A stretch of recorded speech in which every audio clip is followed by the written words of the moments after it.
ইরানের বিরুদ্ধে কয়েক সপ্তাহের সামরিক অভিযান চালানোর প্রস্তুতি নিচ্ছে যুক্তরাষ্ট্র। মার্কিন প্রেসিডেন্ট ডোনাল্ড ট্রাম্প নির্দেশ দিলেই এই অভিযান শুরু হতে পারে বলে জানিয়েছেন দুই মার্কিন কর্মকর্তা। নাম প্রকাশে অনিচ্ছুক ওই কর্মকর্তাদের বরাতে আজ শনিবার বার্তা সংস্থা রয়টার্স এ তথ্য জানিয়েছে।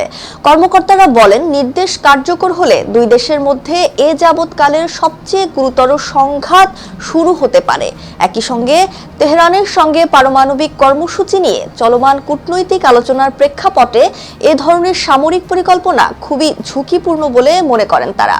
রয়টার্সের প্রতিবেদনে বলা হয়, গত সপ্তাহে ওমানে যুক্তরাষ্ট্র ও ইরানের কূটনীতিকদের মধ্যে আলোচনা অনুষ্ঠিত হলেও মধ্যপ্রাচ্যে ট্রাম্পের ক্রমবর্ধমান সামরিক শক্তি বৃদ্ধি নতুন করে যুদ্ধের আশঙ্কা তৈরি করেছে। গতকাল শুক্রবার পেন্টাগন জানিয়েছে তারা মধ্যপ্রাচ্যে অতিরিক্ত একটি বিমানবাহী রণতরী পাঠাচ্ছে। এর পাশাপাশি হাজার হাজার সেনা সদস্য, অত্যাধুনিক যুদ্ধবিমান ও ক্ষেপণাস্ত্র বিধ্বংসী অস্ত্র মোতায়েন করা হচ্ছে, যা আক্রমণ ও প্রতিরক্ষা দুই ক্ষেত্রেই সক্ষম। মনীষা ইসলাম, নিউজ 21 ইন্টারন্যাশনাল ডেস্ক।